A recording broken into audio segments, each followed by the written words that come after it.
define a Luo? Do we define Luo by culture or by blood? Or in other ways, are the assimilated Luo tribes Luo or not? Invitation now, Kinara. Just send the invite. I will accept it. Yes, Zombo. Christine, you say by blood? Okay, okay. If it is by blood, then what happens to the assimilated Luo groups? The Lango, the Suba, the Kumam, do they become non-Luo?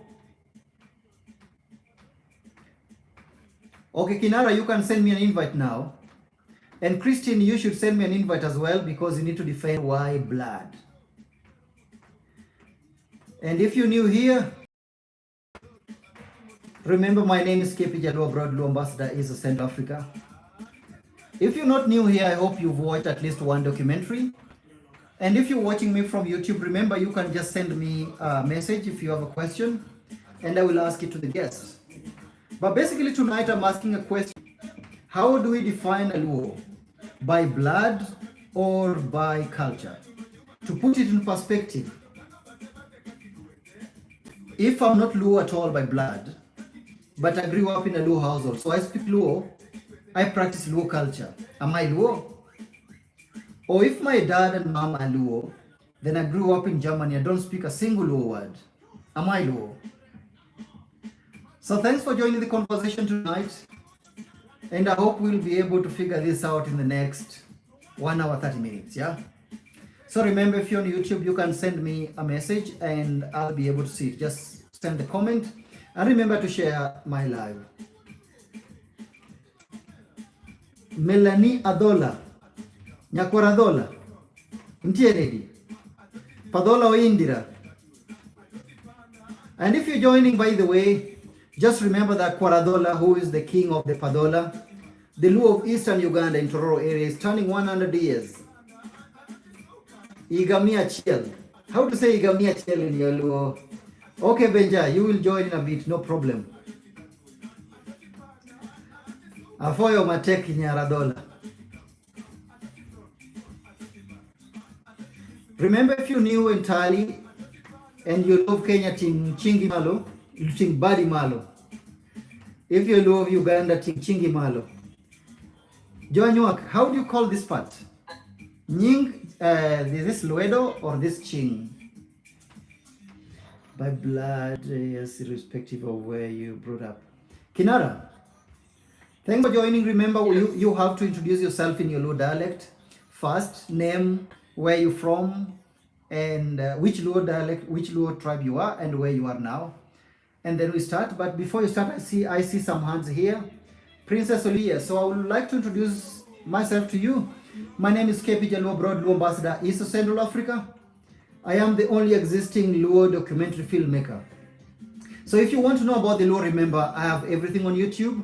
And I request you guys to go to my YouTube channel, Jaluo Abroad YouTube channel, because you know this is important for me to get resources to continue documenting the Luo documentaries. But so far the Queen, hey, oh, Perkeri Cheng. Okay, Kinara, the floor is yours. Okay. Hello, Kaman. Okay. Anginyinga ailongane Regan Ogutu. Okay. Antia Oma Bay. Luma Kenya. Luma Kenya. Ber. Machiegni. Hello, Kaman. So how do we define Luo? Okay. KP. Yes. Luos, we can define them by culture on my stand. Okay. It's on this way. We know our culture, our beliefs. I can explain it in other time. I just continue the English. No, do it in English because not everyone speaks the Kenyan Luo. We have the Luo from other countries here. Okay. You ask a good question actually. So what I can say that we can define Luos by culture. Like for instance, we have got traditional beliefs of removing 6 lower teeth. All those, we have got economic activities, and we know we were fishers and all those. The reason why we can't define a Luo by genetics, which is blood, during our movement from the South Sudan, which is Baragaze, from the part of the Kenyans, we are in Uganda, Bantus, we intermarried. the Bantus, you know. So if we say that we are going to define a Luo by genetics, then there's something called the mixture of these bloods and the beliefs of these people. So for instance, we were not being circumcised, you see, as the Luos. And if you come to these other traditions, they were other Bantus, they were being circumcised. So they have got different cultures which we cannot follow up to be as a Luos. So again, the question you ask on the previous, you ask if this we are doing this culture and this another tribe is doing the same culture as we are doing it. KP, they will not do it better than we do it because this isn't in blood ban. Yeah, I understand you, but the question I'm asking is, you know about Josuba, right? Yeah, I know them. Now Josuba now practice Luo culture and speak only Luo language. Majority of them, around 90% of them, they don't speak Suba. Are they Luo? Abasuba. Yes. So we assimilate them. So they are just practicing our culture. That's why we welcome them to just give them that mandate to continue practicing our traditional beliefs. Okay. And for the fact they are practicing it actually. Even you can find Abasuba doesn't know their language. If you introduce how can you introduce yourself in Abasuba? I don't understand. I'm a Luo, you know. I'm a Luo. There's a mixture of those things. We have intermarried them, so if they remain there, there are very few. I can tell you that. Okay. So I have more questions, but I have more questions, but I'll just keep you on hold for a second. I saw someone say that they're new here. I think I scrolled too fast. If you're new here, remember, I see, Alpha Nation, first time here. My name is KP Jaluo Abroad, Luo Ambassador, Eastern Central Africa. Remember, I'm a Luo documentary filmmaker, and all the Luo documentaries are on my YouTube channel, KP Jaluo Abroad. So if you can go there and watch one, and tell a friend about one, then that would be very helpful. If you have any question about any Luo in 6 or 7 countries, you can ask me. But Kinara, I have 2 people. One is an Abasuba or Lango who speaks Luo and practice Luo culture, but originally Basuba were Bantu. And then there is a Luo, born of Luo father, Luo mother, but doesn't speak Luo, doesn't practice Luo culture. Who is Luo among them?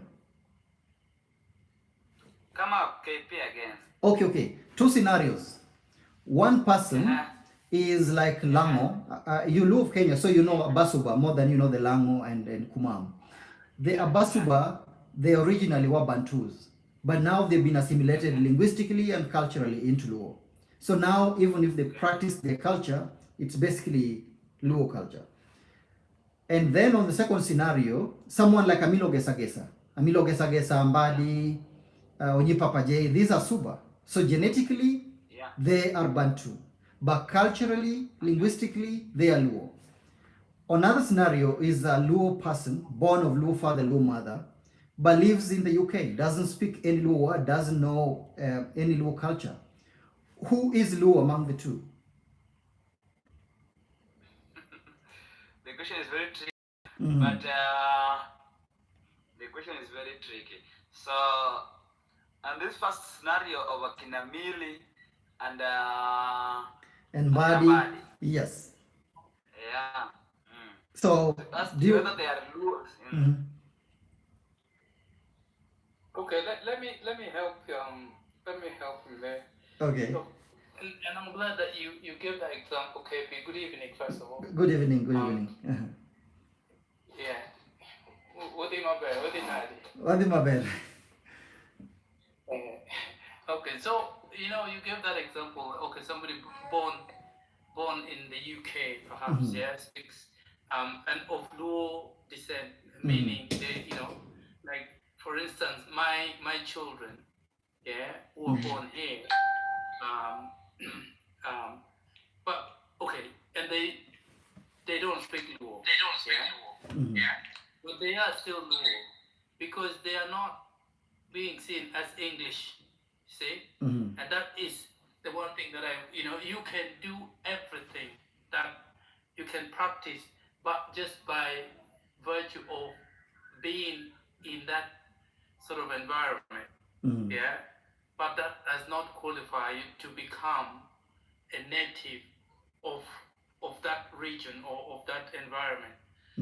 So the Abasuba and the Langese, yes, they speak. They may have. We may.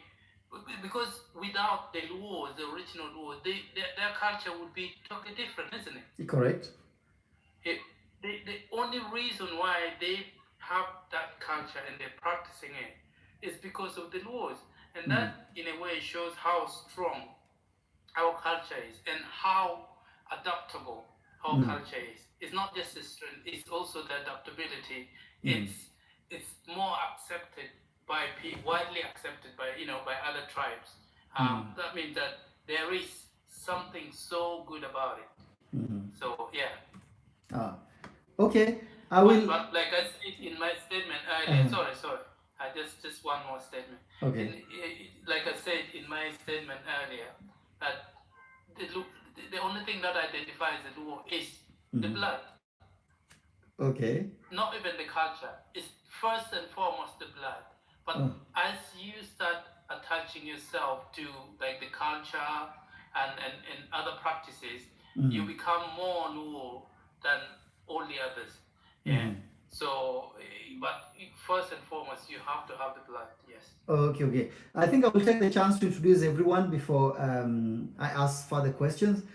Jijana Nyarjak, could you introduce yourself in your Luo dialect, your name, which Luo you belong to, and where you are? And then we go to Make It Happen, you do the same, and then we proceed with the discussion. And remember, if you're joining from YouTube, you can send me the question on comment, and then I will be able to post it to the guest.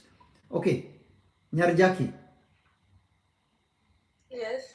Go ahead, do the introduction in your Luo dialect. Oimore. Rio Maber. Rio Maber. Nyingi. Nyinga Jijana or Makisumu. Jaluo Kenya. Isani in Kanye. Kisumu. Berber. I will come back to you. Make it happen. The floor is yours. Hello everyone. In Luo dialect, eh? Good morning.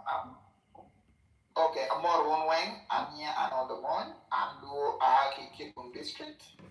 Afford it well. Yes, if anyone does know, that is an Acholi.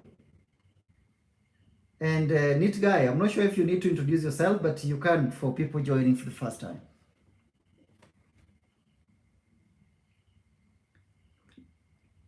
Jal, I'm not sure if neat guy is there. Okay, go ahead. Let me do it a bit later. Okay. When you will be ready. All right. So I gave two scenarios. One in which someone doesn't have the Luo blood, and I gave key figures like Amilo Gesagesa, Papa J, John Buddy, who doesn't have Luo blood apparently because they are Suba, but they practice Luo culture. And on one end, someone like, let's say Obama doesn't speak any Luo word. Is he Luo? Do we take Luoness from Buddy who practices the whole culture and give it to someone who can't utter a single Luo word because of blood? Nyarjaki, I think you go first and then we go to Make It Happen.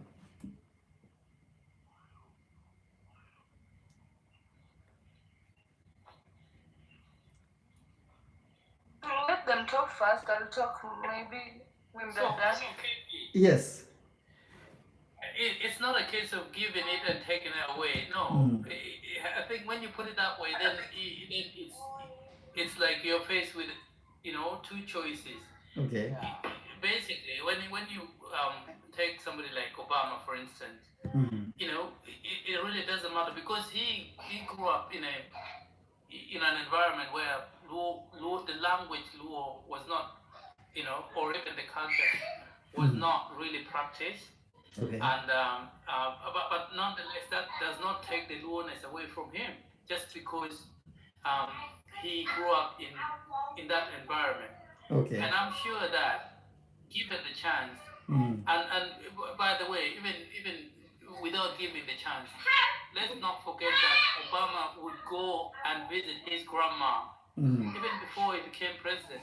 So that in itself tells you how he aligned himself as a Luo man rather than as an American, a general American, a black American.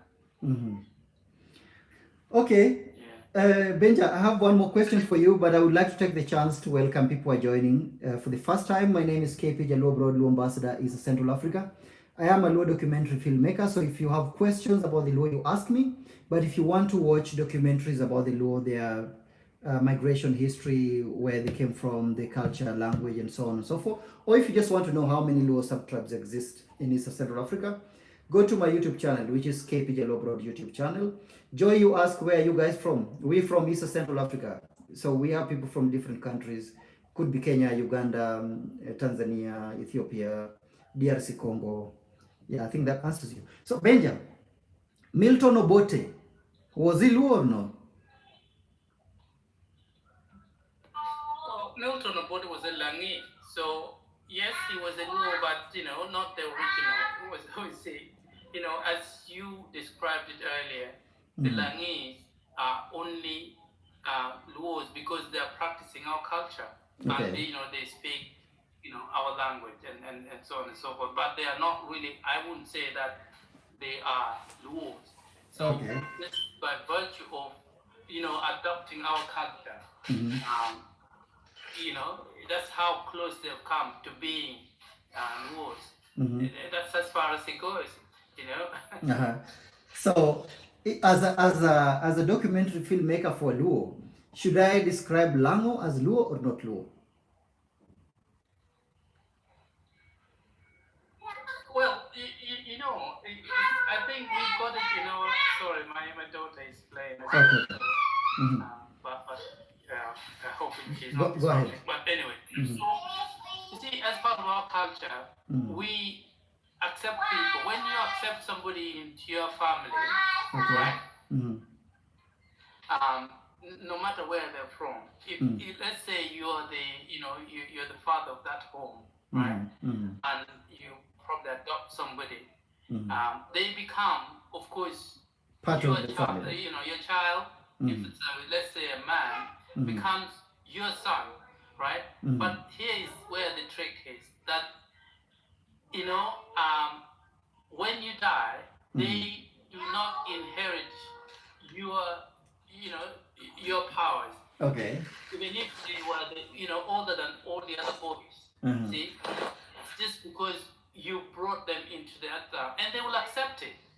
Okay. They're still your son, but not necessarily, because the bloodline is not of you.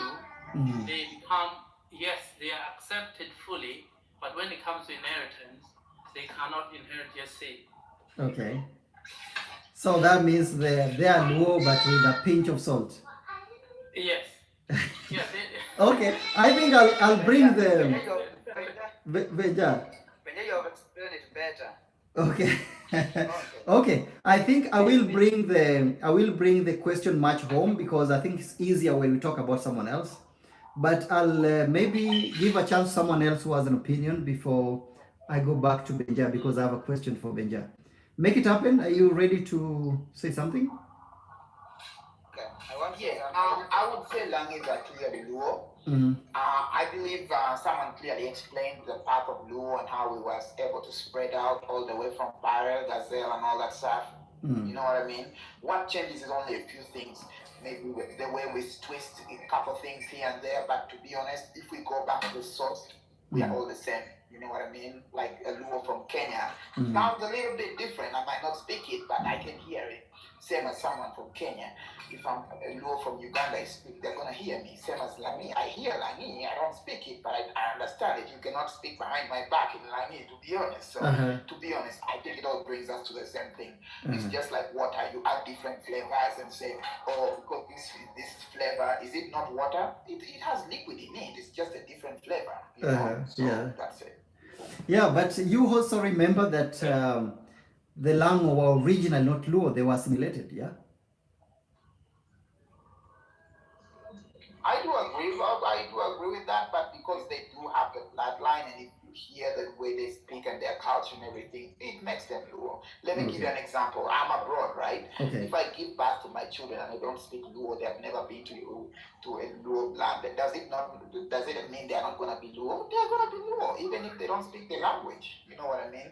We should just not divide ourselves more, but find more ways of how we can just be one as a group and accept it the way it is. Because more division is coming. There's going to be intermarriages. Are you going to stop that? If your child marries someone that's not a Luo, okay, are you going to say that now that child is not a Luo? No, we just have to accept it and agree that we're a big group and find ways of working together so we can tackle, challenges and develop ourselves as Luo. That's what I think we should do. Yeah, okay, make it happen. Just maybe to bring you up to speed. Maybe I just need to clarify for him that as a documentary filmmaker for the Luo, I'm a #1 champion for Everyone is Luo. If you watch my documentary about the Lango or Kumam, you'll realize that I define them as Luo. So this is for educational purposes, not for division. I just want to know whether you Luo because of the bloodline or because of the culture. As an example. I'm not saying you're dividing or anything. I was just giving as an example that if this changes to this, does it mean it stops being this? You know what I mean? Yes. Yeah. Okay. We go to... let me just... KP, I have something. I wanted to introduce the two new people, then I come back. Yes, so just hold on a little bit. Akambraki, the floor is yours. Remember, if you introducing yourself here, you have to do it in your Luo dialect. You have to tell us your name, which Luo you are, and then where you are right now. That's good. Akambraki is also a Luo name. I come from Kenya. The Luo in your Luo dialect, not English.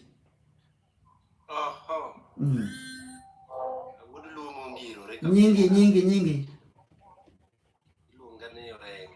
Oreng. Jaluo Kenya. Jaluo Kenya mawuok Homa Bay. Oh, ber. Wach ma Asego Kanyada. Asego Kanyada leng maber. Ajakwa buaye. Oh, okay. An achiel kuom jogo ma are Luo by culture, by assimilation, nikech kisomo sigana mar buaye. Wawuok kuom Saboti, to buaye nonyuomo mon ariyo miluongo ni Midam gi Sirime. Midam gi Sirime king'iyo gi gite. Sirime ne en nyar Buganda. Midar nyar Bukusu. I'm not sure if everyone understands. I think you can speak in English now because other Luo dialects might not get you clear. Yes, but I was just saying that I am that part of the Luo community. Who, if you look at our history and the clan history, our forefather Buai came from the Sabot. Okay. Then married one lady from the Buganda. That is Sirime. One from Bukusu, who is Midar. Then from that, but when the Bakunta family killed the Kabaka Junju in the Buganda kingdom back then, and we were friends of Witewe and Kiboe, the son, the Bakunda sons. We moved with them, and we came to South Nyanza. Okay. When our forefather was trying to trace his wife Sirime, the elder wife, that he left in Buganda kingdom there, when he was now walking back, he went to Gotramogi, and there he met Jog, and he was taken back there with Jog. So his wife. Akambraki, just to cut your history a little bit, just to cut your history a little bit. I know it's important, but the assimilated group, should we consider them as Luo or not Luo? That is the reason why I asked you a question there in the comment section. What makes one to be a Luo? Is it culture and genetics, or is it genetics alone, or it is culture alone? Fortunately, that's the question I'm asking you. What do you think? So to me, yes. If you could just answer it in one line. to me, what I think, all of them makes Luo. Okay, so we should go with both. Because all of them, both genetics, which is the bloodline, and the culture. Because culture comes through assimilation, you start practicing. Okay. And with that practicing of culture, you get people who have intermarried. Like when I got in here, you were talking of Mbadi.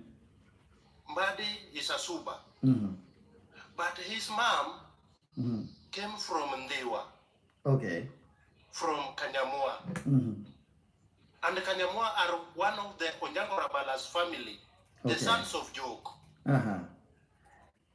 Yes. So if you take Mbadi, you will get that, even if you take Mbadi as a Suba, yes. But you will get the genetics of the Luo community in it. Okay. Okay, that's an interesting take. So I think first time I hear someone who allows both. Benja, you seem to be burning with a point before we go to Joe. Yeah, see, I think we are missing the point here. Because the main point here, we're trying to establish the identity of a Luo person, right? And really to be able to establish that, we need to find the basis of Luo. Because look, I know that Make It Happen said, oh, you know, if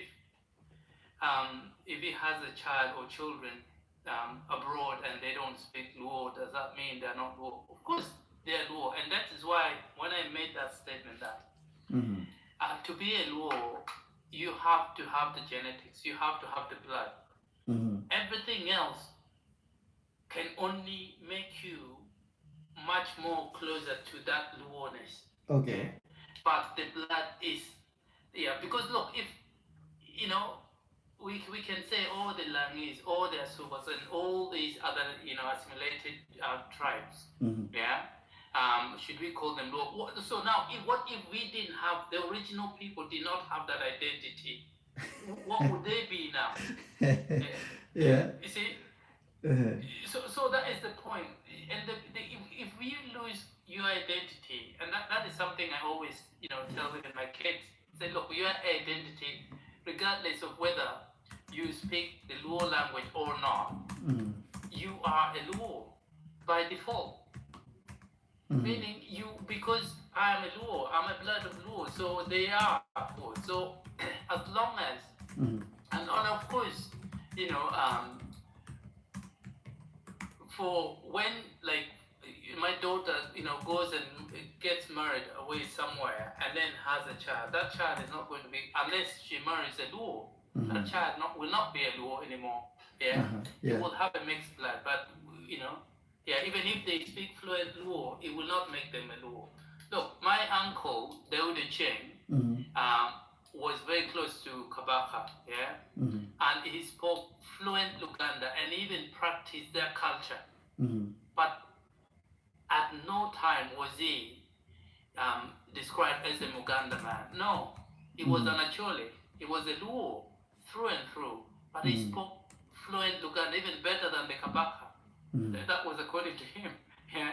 So just by practicing and speaking the language or practicing the culture, and Daoud Cheng respected the Buganda culture because you know he grew up there, you know, but that would never ever make him a Muganda. So you have to have the blood, the genetics have to be there. Okay. Attached to everything else. I will come to you, Benja, because I have a serious question with that.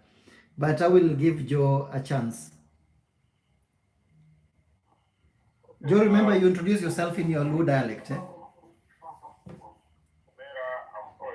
Bel. Apoyo tekse. Yingan ocheng. Abedu Jaluo Mawuki ot padola. Tororo. Ajapa dola nino matororo. Aka Ajaluo Tororo ka. Uganda. Apoyo bedu kai. Ijuluo je. Ma Kenya, ma Uganda, Joluo meno mati wi loka woko ma Africa wafoyo bedo kanyachiel. Wafoyo. What's your take, Joe? Do we go with genetics or culture? We are making this debate rather difficult than simple. Okay, let's make it Whenever we are simple. facing, we should be going back to define who the Luo is. And who is Luo. Whenever we are defining who we are so good with mentioning that Luo is not a tribe, Luo is a nation. Okay, thanks for bringing that up again. A nation. Is it one specific people having the same genetics, or people who accept to follow certain principles and values and appreciate that that is what will govern and define them for so long as they live on earth until the next world? I believe that is the basis under which the Luo system was built. I will give my take on the following factors. Firstly, I'll start with my own community of the Japadolas. What makes one become a Luo among the Japadola community? Not everyone must be born a Luo to become a Luo among the Japadolas. And I will give you the process under which a person who is a foreigner can convert to become a Luo. Because we are a nation. Our community even had a process of converting. You can convert and become a Luo. And you become a Luo Japadola. I will also, before I give that account, I will go right away to, first of all, give the John Mbadi scenario. The Mbadi group, Mbadi is a descendant, or from his side, he is a descendant of Ramogi Ajwang. I'm not sure if we know that history very well. His mother is directly from the lineage of Ramogi Ajwang. Ramogi Ajwang was the son of Ojok, who led the Jok. And we know very well that though they left the area of Chief Ojok, which we call the Pajok, in a border between Uganda and the southern Sudan, they moved. Ojok himself is believed to have not reached Kenya, but rather left the family and the system that believed in them, the people that believed in them, that moved with them under that migration, under his fierce militant son, Ramogi Ajwang. And Ramogi Ajwang went on and gave birth to different descendants, including Acheng Oneko. If you're to recall very well that Acheng Oneko is actually a grandfather of John Mbadi, if you to follow. And look at physical appearance of John Mbadi kingly with Acheng Oneko. Look at it. You'll get to know that John Mbadi and Acheng Oneko look alike. Even the way they walk, the skin color, the type of even speeches. Look at 1960s speeches of Acheng Oneko. You'll find that it is rather a replica of John Mbadi. So he gets that confidence rather from the maternal side than the paternal side. Now, let's go back to what defines a Luo culture. I will give this basis basing on the account of my own community. In my own community, we have people who, for example, converted from Bantuness and became a Luo, and from Atekere and became Luo. Now, for example, we have our spiritual center where people pray. Now, a case in point where foreigners have been welcomed. The Luo communities where we come from, they will not allow you to access equal opportunities in the society unless you define how exactly you want to relate with them in a longer run. We have communities here. Whenever now you count the Japadola clans, we have clans that were Bantus, we have clans that were Itesots, we have clans who were Basoga, we have clans who were Basamia, and they became Japadolas. Are we allowed to discriminate them in the cultural setting? No. Why? It is because their ancestors accepted to go through the rituals of becoming a Luo. What were the rituals? Long ago, among the Japadolas, if you were a foreigner and you want to become a Luo, you want to abandon your community and you become a Luo, you are taken to our worship site. You are taken to these rocks. Luos worship at rocks. We don't worship at the lakes. You are taken to these rocks, which we call Ili, and in these rocks, you are taken through the oaks. And it involves a blood pact, where you now denounce the previous community where you come from. And you say from today onwards, my children, I and my people will only pronounce that we are the Japadolas and we are sons of Adola. Our name will have to change and you become. Now, during the process of that ritual, the chief priest takes over that. Now the family that is going to adopt you gives you a new name at the rock. The key example today as we speak is our own Kwaradola. His great-great-grandfather came from Teso. And he was adopted by a Japadola man. When he was adopted by a Japadola man, he was taken through the process of these rituals. And he became a son of this man.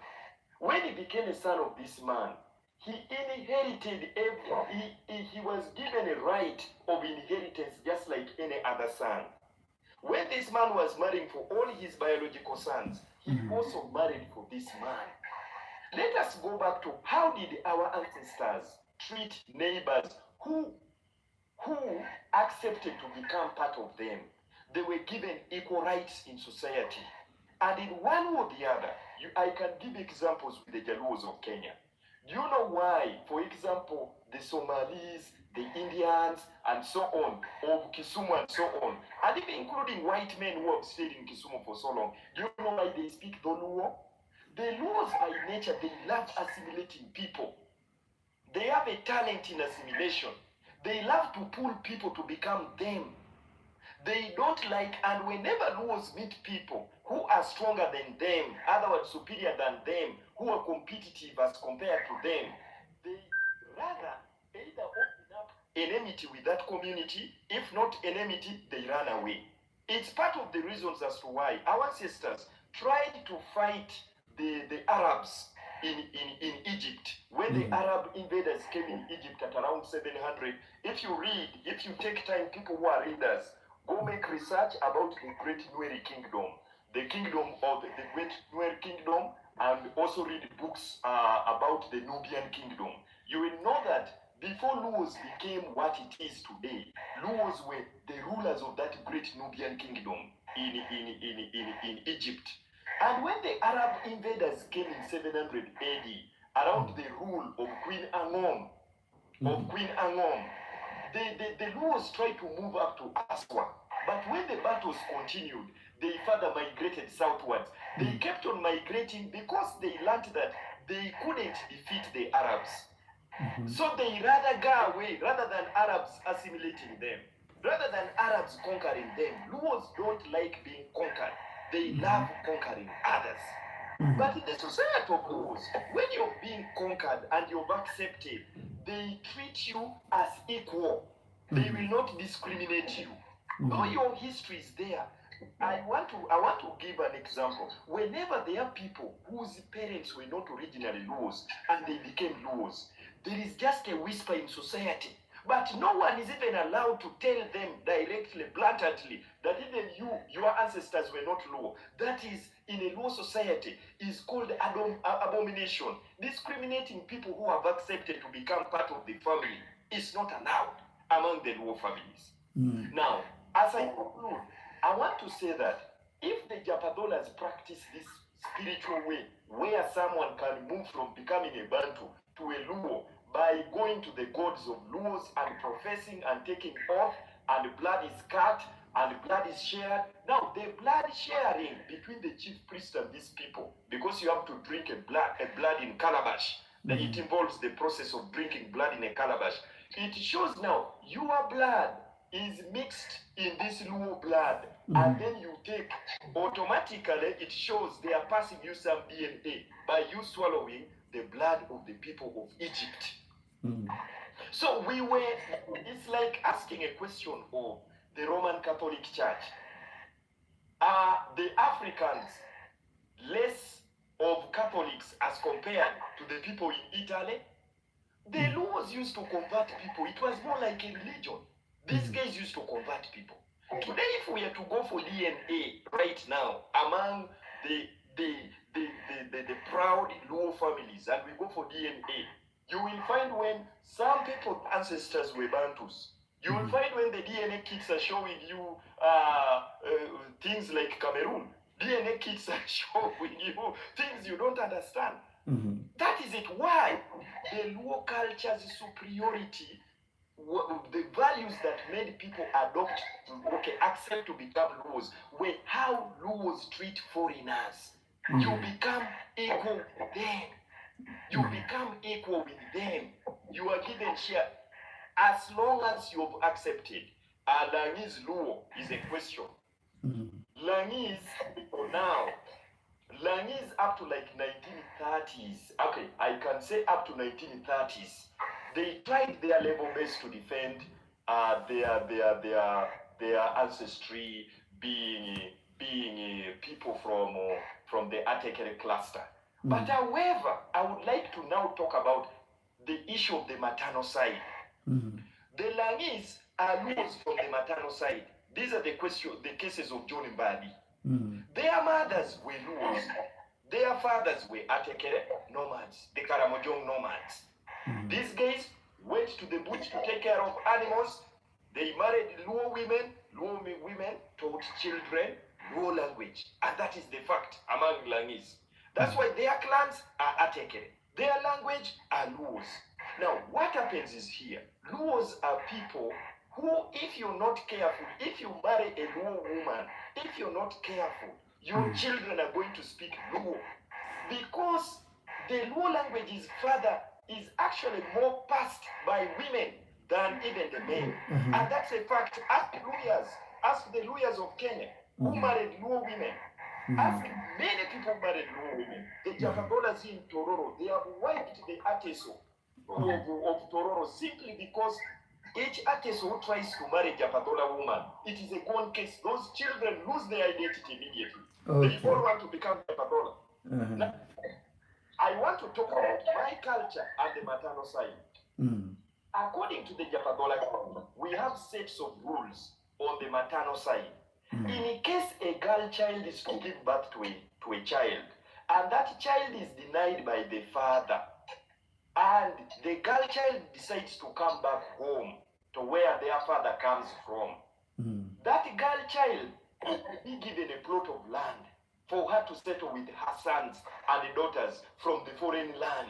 But she's a Luo, these children are not Luos. Now, a case in point, when these children reach the age of understanding of marriage and so on, the council of elders ask them whether they want to go back to their father or they want to maintain their relationship and settle at their mother's side. Once they denounce and say, since our father denied us, we are going to set our maternal side. They are also taking through rituals.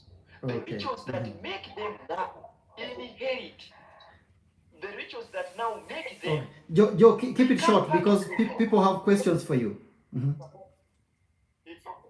Now, it makes them... No, they take oaths that make them now become part of their mother's clan. You now become your mother's clan because now your father is not known. And Luos are very protective of the children of their daughters. Very, very protective. If you to notice, very well whenever those kids come, nephews come at home, the love and the gestures that are given to them, the level of chicken they consume, it is more than the children that are born from the men of that home. Why? By nature, Luo men love to woo. They love wooing people who are foreign. It's their nature. So they love to increase as many numbers as possible of Luos. The more they are Luo speakers or foreigners, the more it even excites a Luo person. Okay. Okay. Thanks so much, Joe. Joe has actually taken the direction of Luo being a nation. That means you don't necessarily have to be of same genetics, but you have to be of same values, principles, and traditions. So, in short, according to Joe, Luo being a nation, you can apply for Luo citizenship. And as long as you go through the rituals or the immigration rules and processes, then you can become Luo. But I believe people have questions for Joe. And if you're watching from YouTube, remember you can just type your question and I will relate it to Joe. Benja, you seem to be having questions. Oh, yeah, but just a short one. Joe, that was a good submission, I must say. But I think, you digress too far, and why? And you talked about so many topics that sort of relate to what we're talking about. And I think that kind of diluted what you wanted to say. Now, see, you talked about the rituals to make one become a Luo. And we have these rituals, even here in the UK. You have to go and take the test, English test, that at least that you know how to speak. And they will ask you certain things that are related to the English culture. But that just being accepted as a British does not necessarily make you an English person. And likewise, yes, if you take Luo as a nation, like KP said, then yes, that means that you can invite as many people as you want under your arm and make them just to show your strength. But I think that sort of it takes us away from this question that who is a Luo person, because let's not forget that we are trying to get to the bottom of what Luo is. Okay, so let's say what is an English person? You would have to define them by genetics and also by culture, but first and foremost, the genetics has to come in before anything else is attached to that. Now, my second question was, or rather remark, and then probably a question will arise from that, where you said, when a daughter has children and comes home with their children, they become Luos. No, that is absolutely not true, because I know that for a fact that, especially the Cholis, we will always regard our sisters' children as, their nephews, okay, or like that's it. As far as they go, they may practice, they will be accepted, of course, because they have half of the, their Choli blood, but that does not make them, true and true Choli, even if they practice our culture. But in the long run, they will always be identified. And this is why I said earlier that when it comes to inheritance, you cannot bring somebody or to now become, just because they are older than your son, but you looked after them, they now they become your heir. No, it does not happen. So yes, Joe, thanks for your submission. But I think I wanted to point that out, that you've talked about so many things. Benja, maybe I should just ask you this before I forget. Okay, Joe, you can respond. Yeah, very much, Benja. What you call Okeo is what we call Okeo among the Japadolas. Now, I am not saying that for every Okeo or Nyakeu is a girl, Okeo is a boy among the Japadolas. I'm not saying that for every case of a girl who has given birth from a foreign land and the father of the kid is not Luo, that kid automatically becomes Luo. No. It only works on certain circumstances. One, this girl went out to get married to this gentleman from foreign land. Let's say war broke in that place. The man has died. These kids have no case of ever going back to that foreign land again.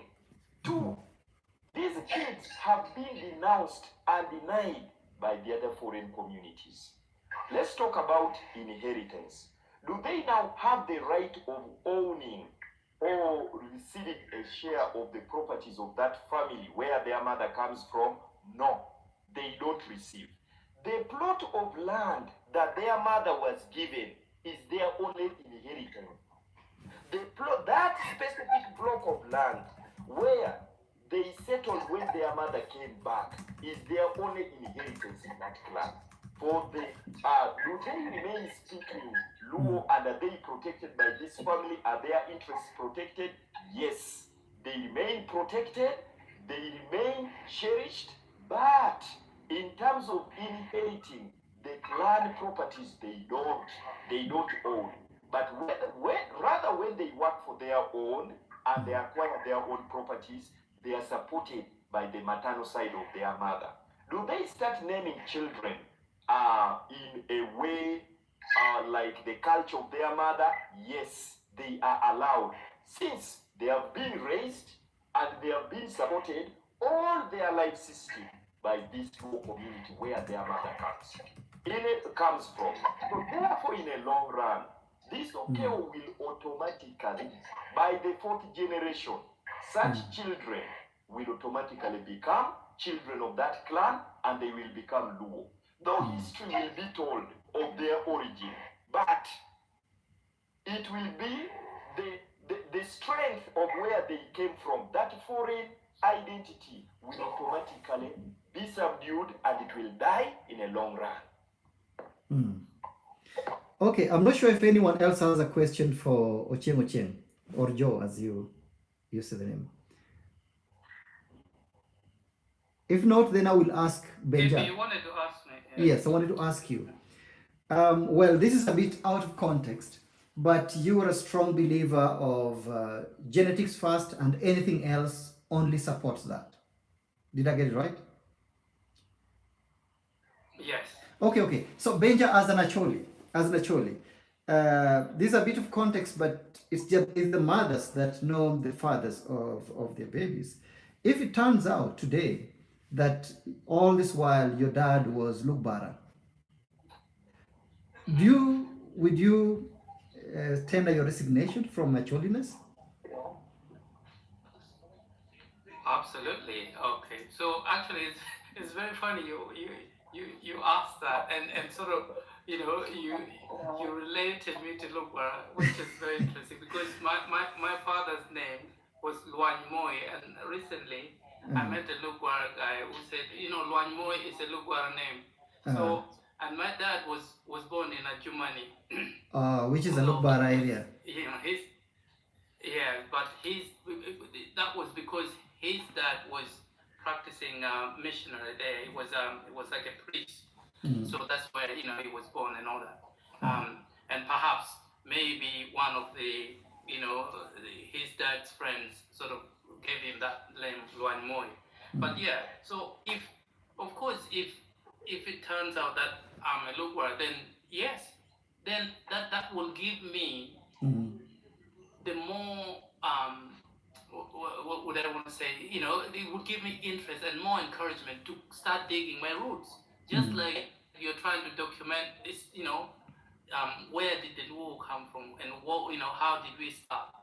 It's because you align yourself to the Luo community. You know that you're a Luo, but you want to get to the bottom of it. So if I was if it turned out that I'm probably my dad was a Lugwara, then definitely it would just automatically just encourage me to start looking into how far true that is.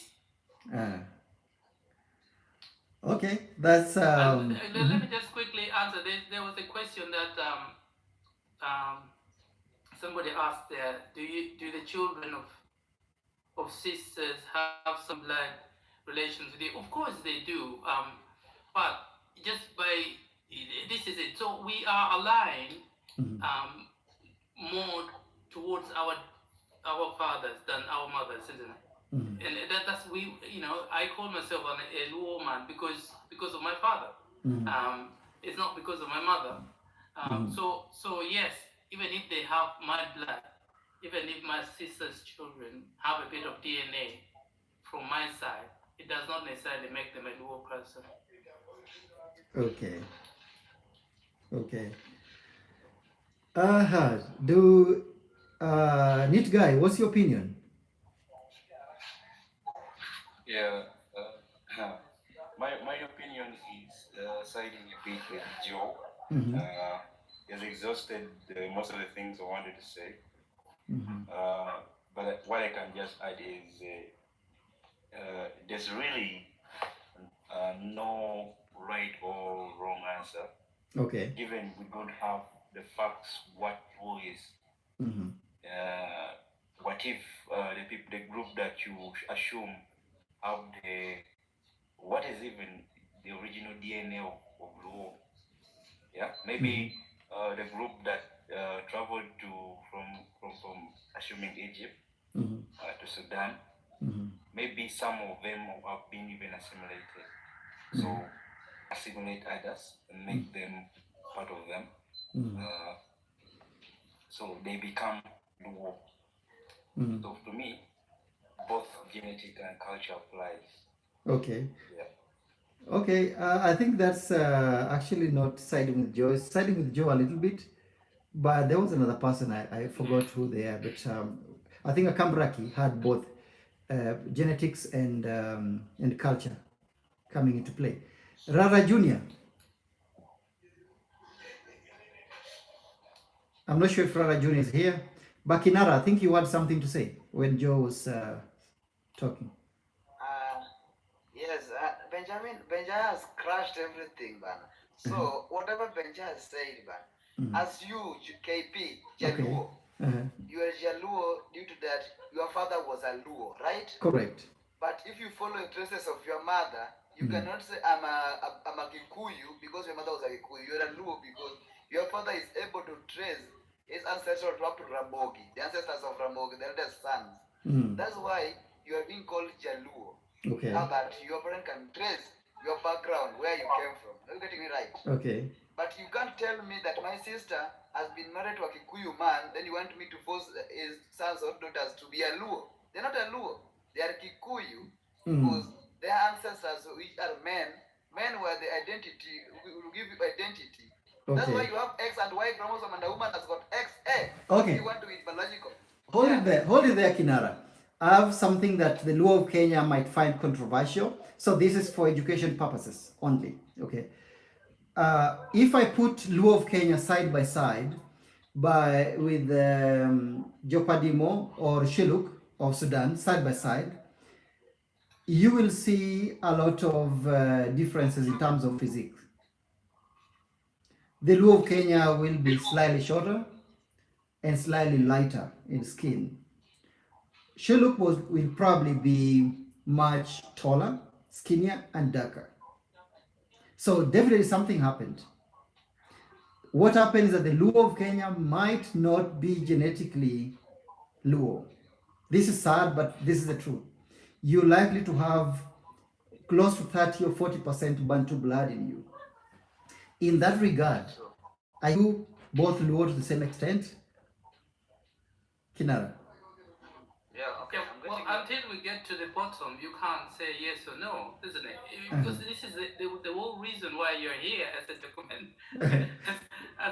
as a lone documentary maker. Because we want to establish the facts. Right now, we don't know, because you see, even if you've only got like 40% or whatever of the Luo, of Luo in you. Like, okay, let's take, for example, what Joe said, that your sister who was married to, let's say, a Kikuyu, came back with children, and you looked after the children. Obviously, they practice, the culture, they understand the language, and so on and so forth.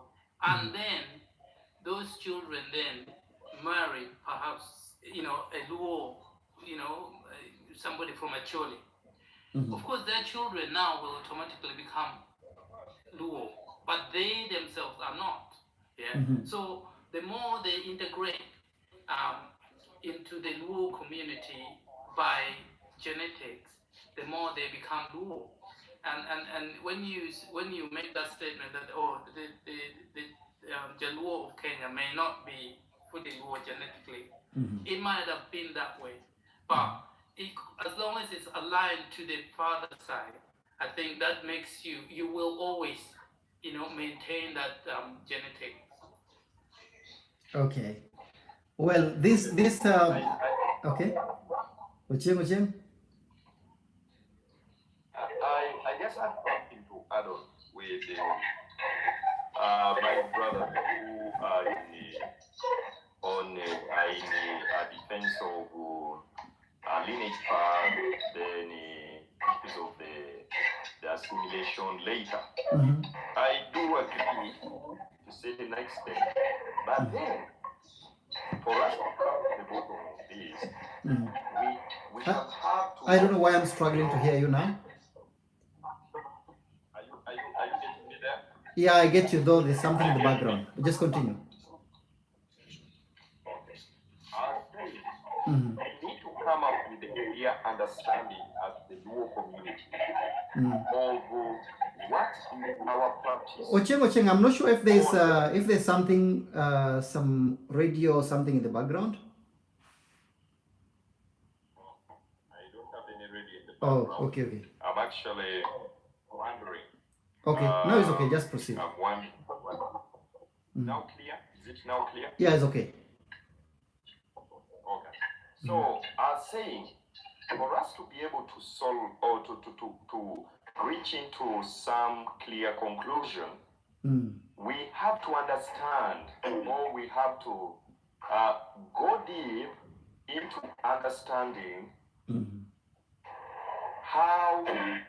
what was the common practice among all of us, the Luo community. I want to say that all this, including the process of making people citizens of that specific community that is practiced among the Japadolas, I believe was a standard practice in all the rest of the Luo communities, including the Jaluos of Kenya, including the Achu. Now, it was only the Luos who were very unique in a way that they had what we call standard operating procedures. They had a way, named, that is a way that operation is done. They had a way visitors are welcomed, and under which duration should one stop being a visitor and become part of us. You will find that with all our elders, they will reach a point and they'll start saying, so and so is no longer a visitor. You are no longer a visitor to this home. Why do they have that common statement? You are no longer a visitor to this home. Other words, it shows in the Luo setting, there is a duration under which you become part of them. You become part of them, that you start partaking of the equal rights that govern what would be a definition of a Luo man. Now, the Vasuva, I want to go back to the case of the Vasuva still. The Vasuva migrated after the crisis of Sese Highland, the crisis that led to the death of Kabaka Junju. And they migrated with the same group now we call here in Tororo, they are called the Vakeni. They are in Iteso, some of them are also here in Tororo. The Vakeni of Tororo, surprisingly, just like the Vasuva, they don't know their language. They speak Luo. They became assimilated. Why would, like for example, the Japadolas here, I want to base focus on our place. Luos were very strong warriors. Many people ran to them and became part of them for protection purposes. Okay. And I want this. Like here we have very many Vasonga communities, the Vasamia, who became part of us simply for protection. We were very few in numbers as the Japadolas, But the weight of our fight was just too much. No Bantu community, even in their own oral tradition, they know the Japadolas as very fierce fighters. Now, including the Baganda came here to try to invade us, but we gave them a bloody nose during the reign of that Kabaka Junju. We even have that in our oral literature here, narrated by grandfathers, songs about it, how Junju's men were massacred, and even villages named after Junju's men. So Busoga started depending, for example, in Kadola for that. Now, to cut all these things short, these activities that happened here, I believe also happened among the Choli communities. I believe the communities in the north, like the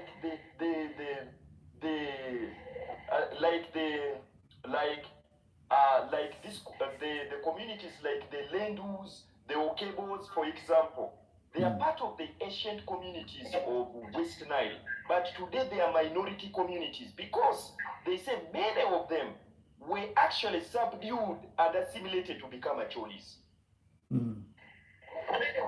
But they were at first Sudanic Madis. They were at first Sudanic Madis related to the Luparas.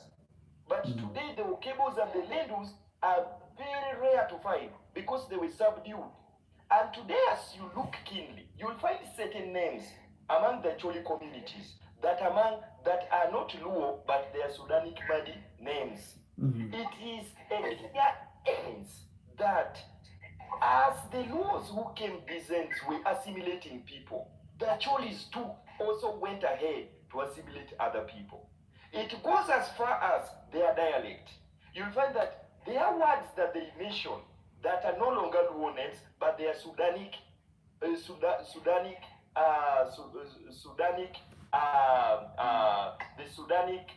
Nilo-Hamite words. Words that you will find that these words are closer to Madi, but it is not close to Luo. You share it with the Madis. It shows somehow, somewhere, during the assimilation of the Madis, those Madis now also entered among the Cholis that today can't be traced. But I would like to also say that as these communities continue to marry with original Luos, as they continue to marry with original Luos, they automatically attract the DNA of the Luos. Now, the question that my brother asked about how long does it have to take for one to become Englishman? Let's say a case in point where my brother, Obama, for example, the daughters are nearly white. Those daughters get married to another white, and they continue to marry another white. I believe by around the 8th generation had Obama had sons, by the 8th generation of continuously marrying whites, it will become very difficult to trace the blackness in that family. So it becomes very difficult to call them black anymore. It becomes. That is why Clinton, for example, identified himself as a black man. Because when he went ahead, he dug his history and learned that some generations back, he had lineage of slaves that were actually blacks. But did the white man regard him as a black man? They regarded him as a white man throughout. Anyway, I would like to stop from there because I see my brother Benja, I think, wants to submit something. Thank you. Benja, do you agree, disagree? No, okay, there are just a couple of points. I don't want it to be a debate between me and Joe. Okay. So maybe but you know, Joe, Mr. Simon, you will be next. This is not this is just a remark that you see, perhaps because you said, these practices that were carried out, like the initiation rituals that the Japadola, did to encourage people to join them, right? Could have been done by the Cholis or by the Luos before that, But when you look at how we migrated, like from north coming down through central and all that, and then eastern Africa. What I was asking myself, like the Jopadola, when they got to that area of Tororo, was it vacant? Was there nobody there? perhaps they chase people.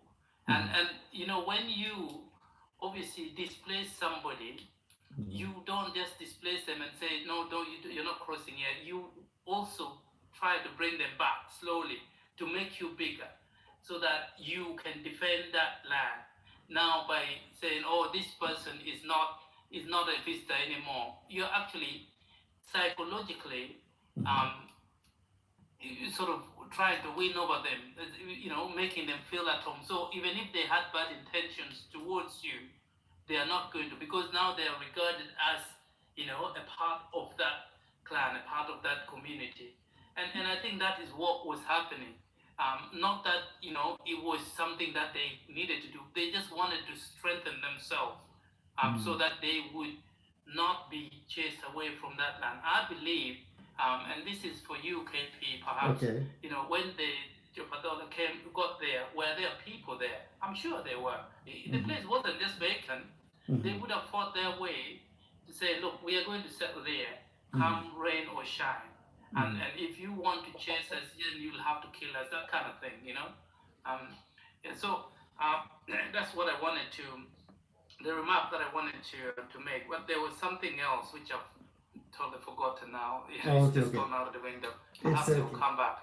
Yeah, it's okay. Yeah. So people who are joining for the first time, remember my name is KP Jaluo Abroad, Luo Ambassador, East Central Africa. I am a documentary filmmaker. So if you have questions about the Luo, or if you want to know about the history of the Luo migration routes, culture, tradition, or if you just want to know how many Luo tribes exist in East Central Africa, please go to KP Jaluo Abroad YouTube channel and subscribe, watch one documentary and share. I need this because this is how I get resources to continue documenting. But Benja, I think there's a question for you from Akambraki. Is it possible to have people with low blood and genes but not low? This is a question to Benja. So when you say low blood and genes, what do you really mean? Because I thought that was the same thing. Blood is genetic, isn't it? Yes. So you're just asking, and that is the question that we are asking now. How do you define a Luo person, or you know, what makes a person a Luo? So, and that's what we're trying to establish. And my argument is that you are not a Luo unless you are genetically sort of related. You know, everything else, the culture then comes into play. Once you've got that genetic in you, just let me just summarize. Once you've got that genetics in you, then you can start looking at the cultural practices, you know, the language, and so on and so forth. But then, of course, when you, and then we also gave that example of Obama. Is he a Luo or is he not? Of course he's a Luo. Why was he able to trace his dad's home, his grandmother, you know, where she was, and visited her not just once, a few times before he became president. Because he knew how important that was his identity. He was not. However much he tried to become an American. Yes, he's an American, but America is, anybody can be an American. Correct. You know, but that does not make him like a typical native of America. You know, just like here, I am British, but I'm not English. Even if my children married white, they are, you know, they are not going to become English. They will still be British. So that's what I wanted to say. Yeah. Okay. Thank you so much. And Jiwat, I've seen your question. We'll come back before you come in. There's a question for everyone watching this. Jiwat, I think this is the sixth time you're asking this. Who were the Luos before they became Luos? Jiwat, my answer as a person is that they were Luos. The name could have been a different one, which I haven't figured out. But of course, they were Luos before the name Luos came into existence. But unless there's someone who has the answer to this question, I think we've discussed this before, and we're all human. So at some point, the history tended to be a bit fade, and we couldn't trace any further. So unless someone has an answer, they will answer you later. But Kambraki, you had something to say before I cut you off. Yes, there is a question Benja and Kinara are trying to they are evading because what they have said clearly, and what I don't know how the scientists have proved it, or it has not been proved, whether a child born by whether a child can have traces of mother's blood. Let's say now I can have the blood or the genetics of my mother in me. And if genetics of my mother can be found in me, to mean if my mother is from, let's say, my mother is from a Suba clan, to mean that if the genetically, if the research is done, I'll be found having some traces of genes from that clan. Okay. And here comes a case where Benja and Kinara are dismissing that children of the Luo ladies are not Luo, while they possess that blood in them. Okay. And at the same time saying that we can only pick a Luo from genetics. Okay. Not culture. Okay, let Benja respond. I want to answer before Benja. Okay, Before okay. Benja, Kinara, keep it short. final Keep it activity. short. Keep it short, okay? Let us not make it just a say of the culture that our culture does not recognize ladies as part of our family. But let us now get the fact that if you are talking of having the genetics of the Luo community, and you are a child of a lady born in the Luo community, Okay. you have traces of the genetics of the Luo community. Akamrak, I think I get your question. Okay, let me answer that. Yeah, keep it short, Kinara. Remember, keep it short. Keep it short. And Modesta and Astra, hello. Go ahead. Okay, I want to keep it short by again asking Akambaraki if he knows something called patrilineal. Kambaraki, do you know something called patrilineal? I know we are a patriarchal society. You know something called patrilineal at first? Yes, I think he knows it. Patrilineal to mean that we trace our generations based on through what? our Fathers. parents. Paternal parent. And who is paternal parents to you? My father. Male line. It's a male line, my friend. It's a male line, not a female line. Are you getting me clear? And that one is a cultural assumption, but it is not a fact. Yes, but Akamrak, you answered you asked the question. So Kinara, unless you have an answer instead of another question, because then we go just to spiral. Yeah, it was. Okay. Let me answer it in a simple way. Okay. This is as simple as it gets. Okay. Okay, so Akambraki, you are. Let's just put a scenario here where your dad is from Kikuyu land, right? It's a Kikuyu, and your mom is a Luo, right? Now, yes, you have a bit of Luo blood in you and a bit of Kikuyu in you. Now, let's say that all of a sudden your mom separated from your dad, and then you ran away to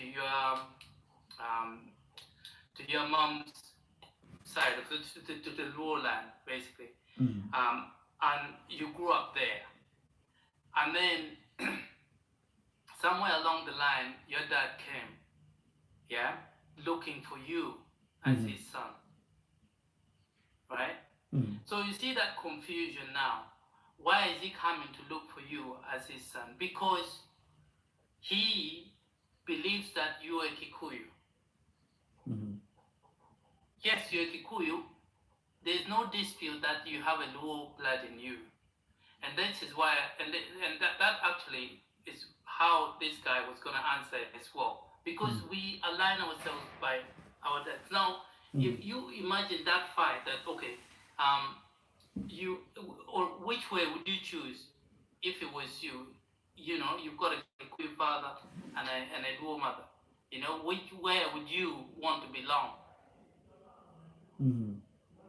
According to me, that is the reason because you, in your own word as well, you say, or somebody said that you know that when it comes to inheritance, you will not inherit anything to do with Luo culture, but yes, you will be accepted.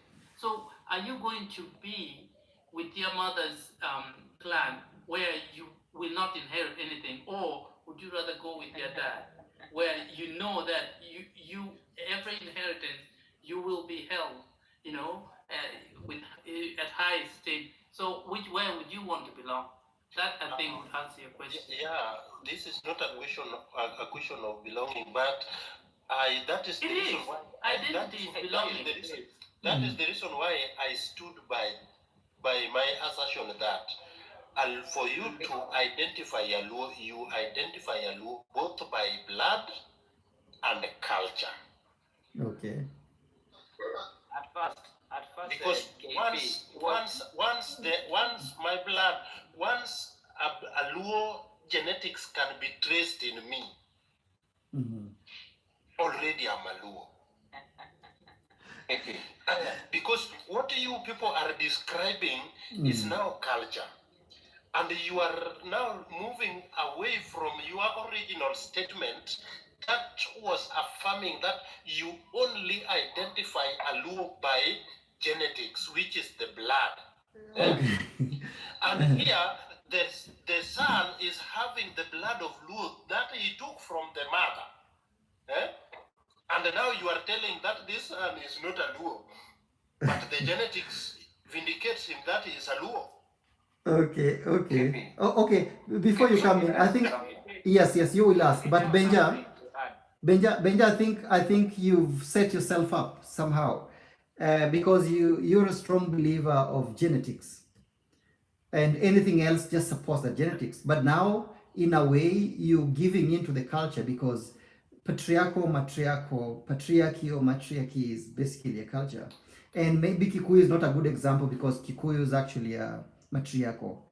They came from the, I think, 7 daughters of a Gikuyu. So their lineage is more from their mother's side. But anyway, yes, the daughters of Mumbi. Yes, this one. So Kikuyus are matriarchal. But either way, they are matriarchal society. Correct. So either way, I think Benja is now leaning more towards, okay, genetics are important, but let's also lean towards culture and say, because we believe that fathers are the... No, I still stand by my statement that genetic is the base, and then you attach culture and everything else onto that. So in that case, a child of a Luo man and a child of a Luo woman, they both have genetics. Yeah, but well, they have, but of course, what is the majority of that genetics? Is it from the mother's side or from the father's side? Biologically. I think biologically is both. Okay. It cannot be half and half. I think there's something. Yeah. Wait. So let's finish with Benja. Benja, maybe I'm not okay with the biological knowledge, but I assume genetics doesn't care about gender, whether it's from a Luo woman or a Luo man. Genetics is genetics. If whether it's a black man married to a white girl or the other way, the genes are genes. I don't think genes pay attention to whether society is, focusing on the mother or the father, patriarchal, matriarchal. So, well, I believe if we have to borrow a leaf from the side where, because your father is Luo, you're Luo, but your mother is Luo, but your father is not, so you might not. I think that's more cultural than genetical. Could I be right? Okay, so so in that case, then if your mother is Luo, and practices and brings you up in all the cultural values of a Luo person. Mm. Yeah. Does that now make you a Luo, even though your father is from, from maybe a Muganda or, or a Bantu somewhere? Okay, I agree with you, but only if we Is that choose what makes culture. us a Luo nation then? Because we are now trying to claim that, yes, just because our daughter went and gave a child somewhere, now that child also becomes a Luo by default because, genetically, they have a Luo blood. I want to support something there with Benja. Okay, and we keep it short because Neat Guy has something to say. So, Joe, you just keep it short. For the first time, I agree with Benja. It's not Okay. that every child of our sister out there who was born to get married to, let's say, a person of not of Luo origin should be called back and be told you are Luo. They are simply nephews and nieces of the Luo community, and that is it. The case in point that I gave here are children who are going to have lost identity. And their uncles rescue them from becoming people who don't have identity. Total and complete. It's identity crisis. Are you getting that? So it's not just that everyone who was born out of a Luo female is automatically Luo. That is not true. And including in my community here, we don't agree with it. And if in case the children are going to have a crisis in the future of not knowing who gave birth to them and their mother brought them back, there is a procedure under which those children pass through to become recognized in that community. Officially, you don't just declare yourself. There is a procedure. In the Luo community, we are like the Catholic Church. I gave you an example. Everything, there's a process. Even when a kid is born from out, and let's say you impregnated some girl, then later on that kid is brought back home. They don't just say automatically your kid has come. There is a ceremony of bringing back a kid who was born out of the wedlock among the Luo communities. There's a ceremony, and they name you officially. Let's say your mother was a Bantu, and you even don't know Luo language, but your father was Luo. They bring you back at home, they give you an ancestral name. After giving you, then the process of the ceremony takes place. There's a process. They bring the aunties who have to officially crown you to now become a Luo. Immediately they complete that ceremony. There and then you become a Luo. You take over. Yes. We are an organized nation. Organized nation. Okay. Now I will give Nitge a chance, but before he comes, I have a GoFundMe and I wrote it there, Luo documentary. So if you can go to GoFundMe on the website and just type Luo documentaries and share the link with your friends, family, that would be very helpful. But Nitge, you wanted to ask something for a long time. Yeah, mine is close to what Joe has just mentioned. We are talking about a societal identity. Okay. So we need to be very conscious. And when you're talking about a societal identity, it's about rules. It's about how those people behave. Yeah. What do those people do that make you part of them? Yeah. What does the rules say to be part of us? What you should be doing? So if you look closely to, I'll give an example because I'm familiar with Acholi culture, being an Acholi. You will never find someone born by a daughter of a home being buried in that home when they are well aware who the father is and where the father's home is. They will never bury the body at the mother's place because you're not part of that clan. You're not part of that home. So let's say let's say the daughter of that home gave birth to a daughter.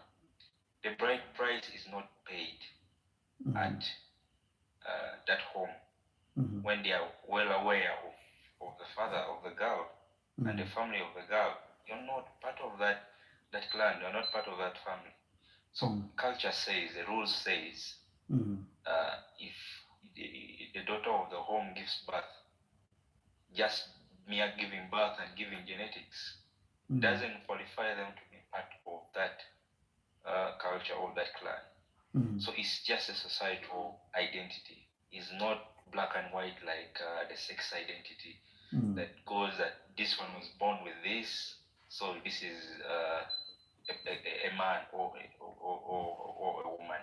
Yeah. So we need to be very careful when you are describing a societal identity. KP. Yes. And now we're finishing in the next 6 minutes. Go ahead, Kamraki. KP, with all the submissions these our brothers have given here, it is very clear, and they have said it themselves, that genetics alone cannot make you a Luo. Okay. Culture alone cannot make you a Luo. And Joy has made it very clear that you can be having the genetics, you can be having the blood of a Luo, but without passing through some of the cultural aspects, then you are still not a Luo. Okay. That is the reason why, as a Kambraki, my mother is from Karungu. My father is from Kwabwae. I will never be called Jakarungu. That's true. Because my father is from Kwabwae, and if you look at genetics, I hold all the genetics from Kwabwae and Karungu. What makes me Jakwabwae is now the initiation into the Kwabwae culture. So this one brings me to a conclusion that for us to identify a Luo person is that person who practices the Luo culture as it should be, and also is possessing the Luo genetics, the Luo blood. So both culture and genetics are at play. We cannot leave the other one out and take the only the other one. All of them are at play for us to identify true Luos, culture and genetics. Akambraki, I seem to side with you, not exactly with you, word to word, but the overall conclusion, I think I'm with you. As someone who documents the Luo, it's difficult sometimes to meet a Kumam who speaks Luo, but then you take them off their Luoness. At the same time, if I meet a Japadola who doesn't utter a single Luo word, but the father and mother are Luo, it's difficult to take them from the Luoness. And the nature in which Luo nation is structured, and I use the word nation deliberately, because this is the only tribe that kind of spread out, but still retained their Luo identity. So I think the structure in which the Luo nation is in, it's difficult to strip off the assimilated Luos of their Luoness, because in a way they applied for Luo citizenship, quote unquote, and they got accepted, and they adopted the values and the principles and the customs and the traditions of that tribe. If you look at a Suba person, if you look at Amilo Gesagesa, her behavior are more Luo than it is to any closest Bantu group. So then it makes it difficult for me to strip them off their Luoness. But Benja, you giggle, so that means you don't agree fully. No. Okay, so I wanted to add one more thing. Okay, if I'm going to accept what Akambraki has said, then I must add this to it, which is because he said it cannot just be only by genetics, but it also has to be by culture. But that cannot fully define a Luo person. I know that, but if we keep adding something, then perhaps we'll get closer to defining. And what I want to add here is you must also align. Your dad must be a Luo for you to to be a Luo. So you've got now the genetics, yeah, which is the genetics can be acquired through half could be your mom's or but your dad has to be of Luo origin, if that makes sense. Like obviously my dad has got probably a much more pure blood as a Luo than I am. You know, but also it depends on if because like for my case, of course, my mom is a Luo, my dad is a Luo, so that makes me a fully Luo. But if my mom was, maybe like a Bantu, then by virtue of my dad being a Luo, I would still be a Luo. But it's not going to be, it will not tip me the other way around. So we must add that, aligning yourself towards with your dad. I agree with you, but I think it will reach a point when, genetically speaking, your Luoness will be too weak. Let's say your dad is Luo, your mom is not.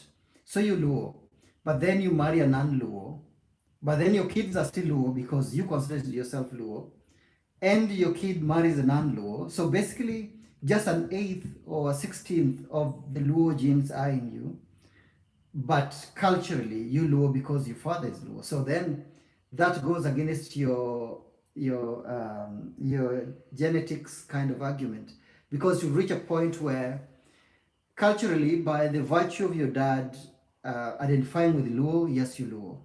But if you go down to the genes, then you could be maybe 1 out of 32 Luo, if you understand what I mean. So then you need something else to support it. If you grew up in Nairobi and you didn't speak Luo, would you say that you're Luo? Unfortunately or fortunately, in Kenya, Luoness is such an amazing identity. Unfortunately. So then even people who don't speak Luo want to associate with it. They would want to identify with the Luo because there's pride that comes with it. Yes. So then that answers you. But I'm not sure if it will be the same for the countries, yeah. Captain, me, I think the big man here is culture. Genetics may be a subset of culture. Because, listen, so what I mean is, to define that I am there, to define that I'm from this society, is the rules that the culture make. And the culture states that you must be genetic. The rules of the culture say you must be genetic from your father's side. So genetic only comes in because of the rules that culture makes for you to become a Luo. For me, I think the big man here is culture. Then genetics comes as a result of the rules made by the culture. This is the egg and the chicken, isn't it? Yeah. We can't tell what came first, because I was also thinking about a child is born, they claim to be Luo before they speak any Luo word. So that bit is the genetics. But later on, of course, culture carries the day. So I think it's an egg and chicken kind of argument. Yes, but going per Kaka, I think you would be the last to speak because we're just finishing up. Okay, thank you. Let me chip in. I'm a Luo myself from northern Uganda. I'm in Bulu. I think if you could put down the music. Well, I mean, I don't know if you can get well, my neighborhood is so noisy. Okay, go ahead. Just go ahead. Yeah, let me say, Luo basically is a culture. Like in northern Uganda, like Niamanachori. If you look at our history, we are a society that accepts, we kind of accept other tribes on the ground that they adopt the Luones in us, because we have been having people like Adibola. These were people really who fought so hard during the colonial times for us, but they were not actually Luos themselves. I mean, but they embraced the culture and they became part of us.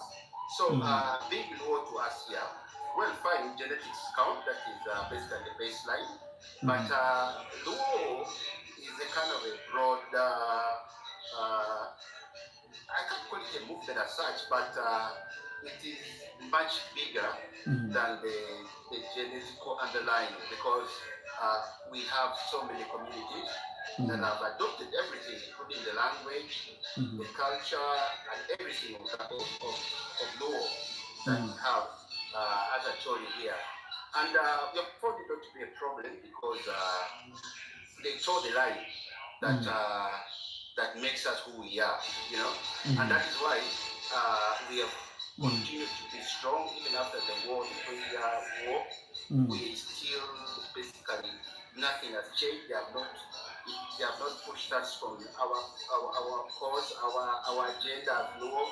No. So Luo generally, it is a big platform that amalgamates people who are going to show our culture, you know, and it has really worked so well. And like in Uganda, Luo is a major tribe. We own land which is almost half of Uganda, and yet I think it just makes something like 2 million or even less, you know. So it is the strength that we have in using other forces to our advantage. I mean, like if you accept to be a Luo here, we bring on board, you know, but you will not bring anything new. You will draw the line that makes us Luo, and as such, the people who have joined, people who have come in, are part of us. I can give an example, a big one. We have a big tribe now that is called part of Luo, the Langis. They're actually more than us in numbers. But these people are not Luo. These people are more of Hamites. They are like the Tesos and then the rest. There was no intermarriage. There was nothing completely. But they abandoned their entire culture. And right now, they are Luos. But by blood, they are not. You know, they are not. They can be associated with the Karamojones, they are Tesos, and then the rest. You know, but because of our strength and our nature, our clarity about who we are, they are not part of us. Actually, they even abandon their language, which has nothing to do with Luo. They now speak Luo. You know, the accent may change a little bit, but when a language speaks, I can understand. You know, I mean, I can pick what the person is saying.